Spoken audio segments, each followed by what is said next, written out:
That day, Ella Harper barely had time to inhale the frosty air before entering the massive university building.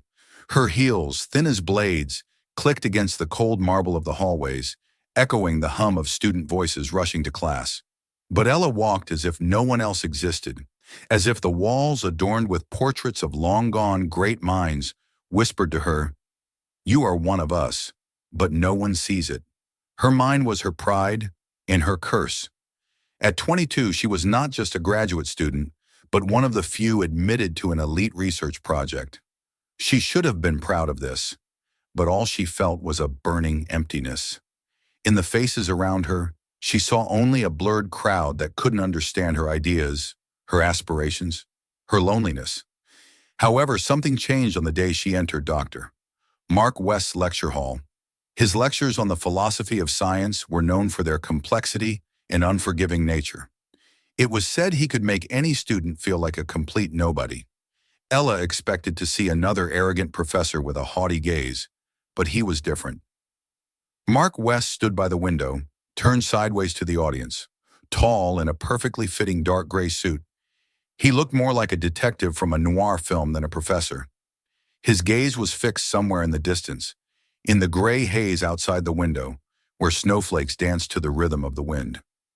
"Humanity is used to thinking it understands the universe," he said without turning around, his voice deep and slightly raspy, rolling through the lecture hall like distant thunder. "But what if this is an illusion?" Ella Cangelo. This was not just a lecture. This was a challenge. Within minutes, she realized she couldn't take her eyes off his movements, his manner of speaking. Every gesture seemed calculated, every phrase a key to a door behind which lay an unexplored world. He wasn't looking at her. He spoke, but as if he were conversing with the universe, and Ella felt a strange sensation. She wanted him to notice her, not as a student, not as a participant in his course, as an equal. Over the following weeks, Ella began to notice details that had previously escaped her attention. How intently he looked at students when asking them questions, as if trying to see their souls. How he avoided obvious answers, pushing them to think deeper. And how he seemed to linger his gaze a little longer when she spoke. For the first time, she felt seen. Not just her intellect, not just her achievements, but her, with her fears, doubts, ambitions. One day after the lecture, he approached her. "Miss Harper," he began, looking intently into her eyes, "I've noticed you're not afraid to ask uncomfortable questions. That's a rare quality. You might find this project interesting." Her heart skipped a beat. "What is it about?" "It's about trying to understand how deep we're willing to dig to find the truth. It's not for the faint-hearted." He smiled, barely noticeably, as if testing her reaction. And at that moment, Ella realized that this man, this project, could be her chance to break free from who she was. But accepting his offer, she didn't know that her life would change forever. The laboratory in the basement of the old university building was not a place one would call inspiring. The dim light of fluorescent lamps highlighted worn tables and piles of papers that seemed to guard their secrets. But for Ella, it became something more than just a workplace. Here began a game of minds that made her heart beat faster.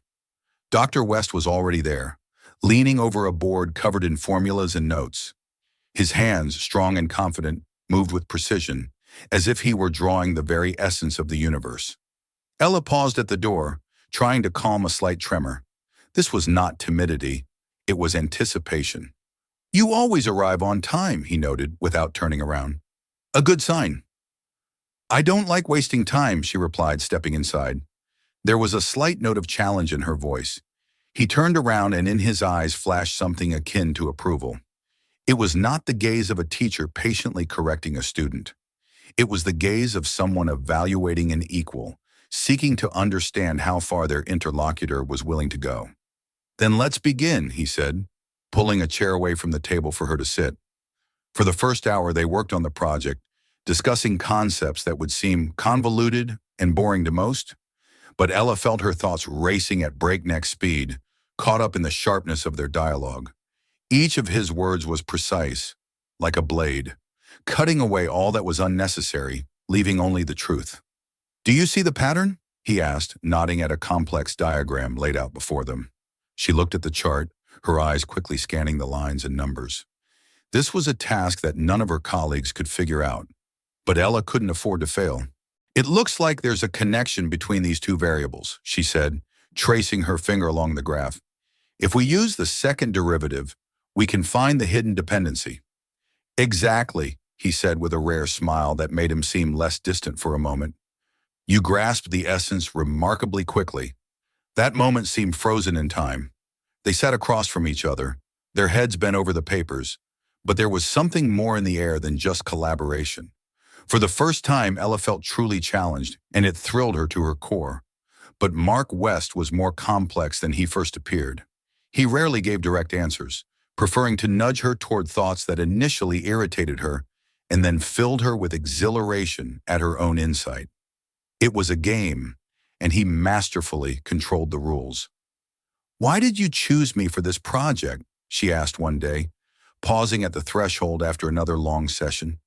He hesitated, which was unusual for someone who always knew what to say. Then his eyes met hers, and this time there was something else in them, something she couldn't quite decipher. "Because you are unusual," he finally answered. "You have the strength to see what others miss. And there's something else." "What?" Her voice was louder than she expected.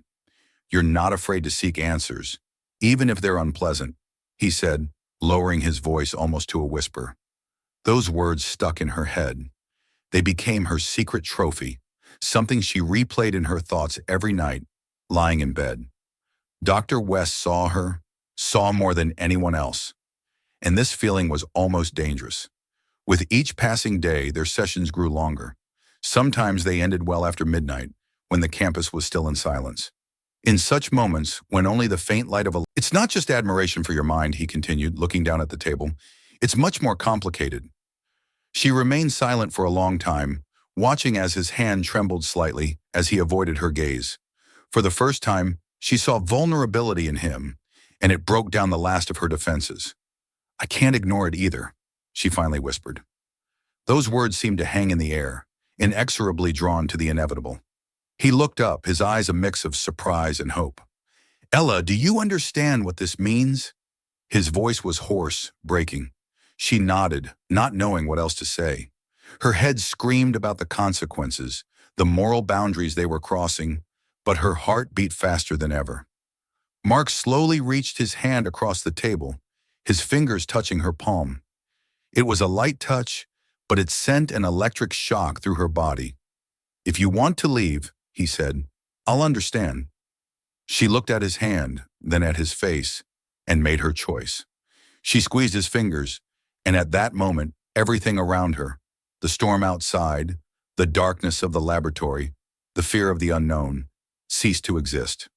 He stood up and walked around the table, his movements slow, as if afraid to shatter this fragile moment.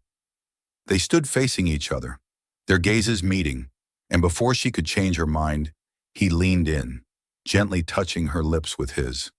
It seemed as if the universe stood still. That moment was both fragile and powerful, like a star on the brink of explosion. When their lips parted, they stood in silence, feeling their worlds begin to intertwine. It was the beginning of the end of their former lives, but they both knew there was no turning back. The silence of the laboratory was no longer soothing for Ella. Now it felt oppressive, as if the walls knew their secret and were ready to reveal it at any moment. Their world, built on mutual respect, intellectual partnership, and the delicate dance of emotions, was now shattered, but in its place emerged a new, even more fragile reality. Ella couldn't get that night out of her mind. Every thought returned to how Mark had touched her, how his voice whispered her name. It was exhilarating, intoxicating, and unbearably dangerous. Now their meetings in the laboratory were different.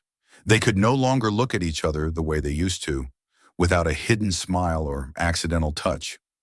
Mark seemed to keep his distance, but Ella noticed how his gaze lingered on her longer than it should. This equation... He began one night, but his voice faltered slightly as she moved closer. "It's incorrect," she interrupted, leaning over his shoulder and pointing out the error in the formula. She felt his tension. It seemed as if the air between them grew thicker. He looked at her, And in his gaze was everything: desire, doubt, anxiety. "Ella," he said softly, as if afraid the walls might hear, "we need to be careful." "We've already crossed the line, Mark," she replied, not averting her gaze. "Now everything we do is balancing on the edge." Her words hung in the air. It was a challenge, and he knew it. They both knew. Every night they left the laboratory at different times to avoid suspicion, but this did not stop the whispers. Students noticed that Ella was staying late more often.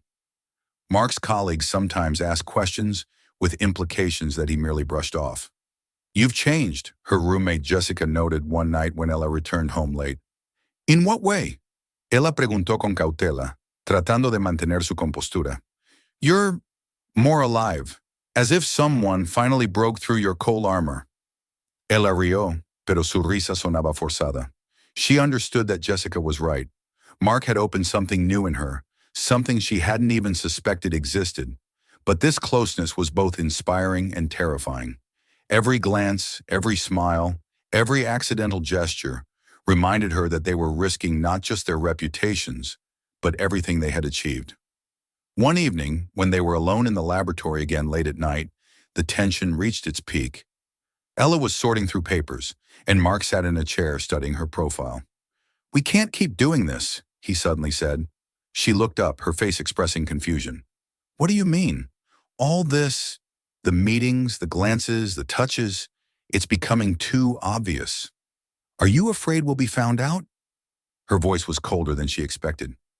"Of course I'm afraid," he replied, standing up. "Do you understand what will happen if we're exposed? I'll lose my job, and you'll lose your career." His words hit her like a cold shower, but along with that, indignation flared up within her. "Do you regret this?" she asked quietly, her eyes fixed on his face. "No," he answered, taking a step closer. "But I'm afraid for you. You deserve more than being involved in such a scandal." His words were sincere, and this only increased her confusion. She stepped closer, her voice trembling with emotion. "Don't you dare decide for me, Mark. I knew what I was getting into." He looked at her for a few seconds, then carefully placed his hands on her shoulders. "You're too important to me to let you suffer because of this," he said. Ella felt tears welling up in her eyes, but she quickly brushed them away. She wouldn't allow herself to be weak. Not now. "Then let's do everything we can to prevent that from happening," she said firmly. From then on, they became even more secretive. Their meetings were brief, conversations only about the project, but all this only intensified the tension between them. Ella began to notice changes in herself. She became more confident in class, less withdrawn in interactions with her peers. She no longer felt isolated, as if her inner world was no longer a dark secret. But along with this, she felt fear. Every glance, every accidental gesture could be the reason for their exposure. One day, as she walked past a group of students in the hallway, she overheard someone whisper, "It seems Harper and Dr. West are spending too much time together. I wonder what's going on between them." Those words made her heart skip a beat. She looked at them, but they had already turned away, laughing at something else. Ella knew. They were walking on a razor's edge, and any mistake could destroy everything. But despite this, she couldn't stop. Because as dangerous as it was, her connection with Mark had become something more than the fear of exposure. It was her new reality, her new world, and she wasn't about to give it up. Ella felt the vice tightening around her with each passing week. Their secret, so thrilling at first, now felt like a heavy chain wrapping around her shoulders. She noticed the students' gazes lingering on her longer than they should. Whispers hung in the hallways, and rare but pointed questions at seminars clearly hinted at her relationship with Dr. West. Ella and Mark began to cautiously avoid each other in public.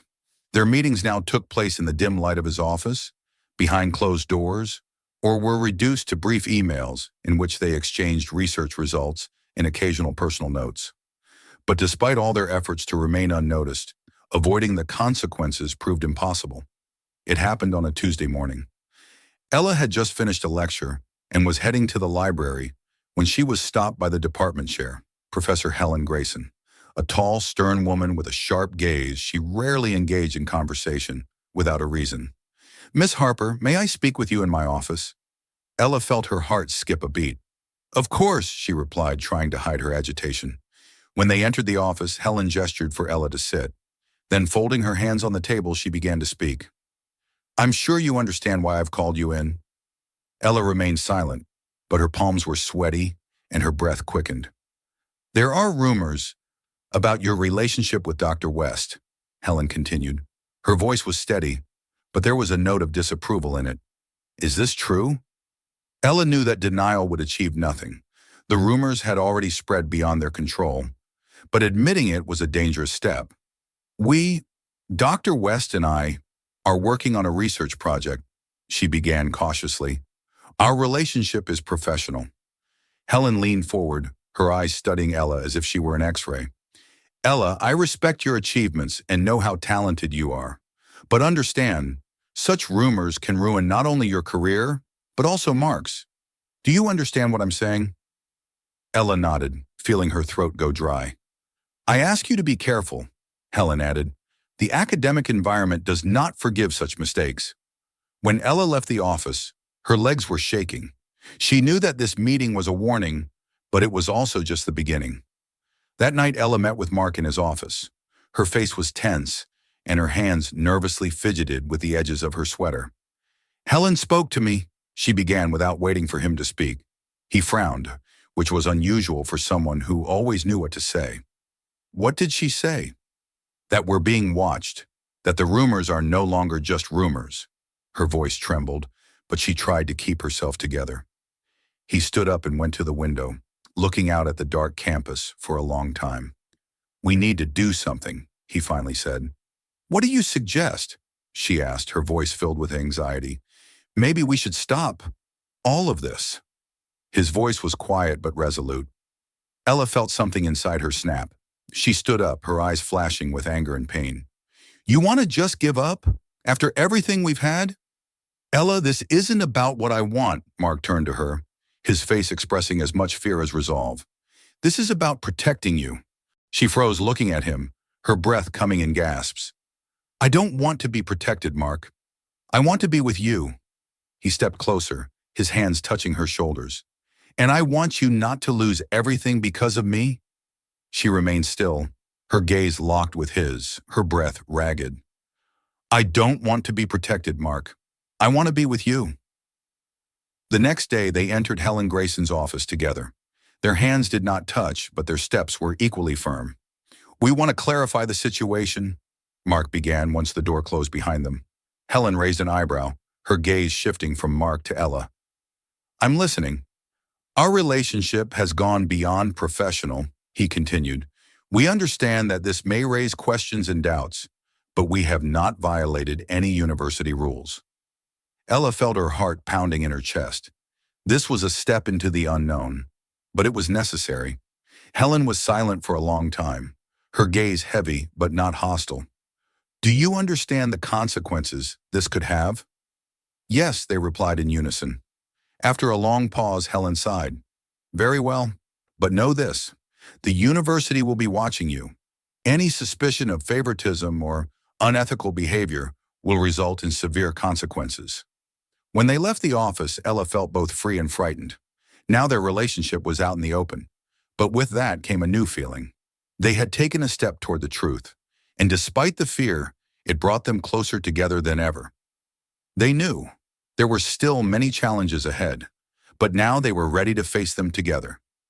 Several months had passed since the day Ella and Mark decided to open up about their relationship. Their lives had changed. The campus was no longer a safe haven. Now every movement, every word seemed to be under scrutiny. The gazes of students and colleagues were mixed, some disapproving, others sympathetic. But with this came a new feeling, freedom. Now that they no longer had to hide, their relationship became open, but also more complex.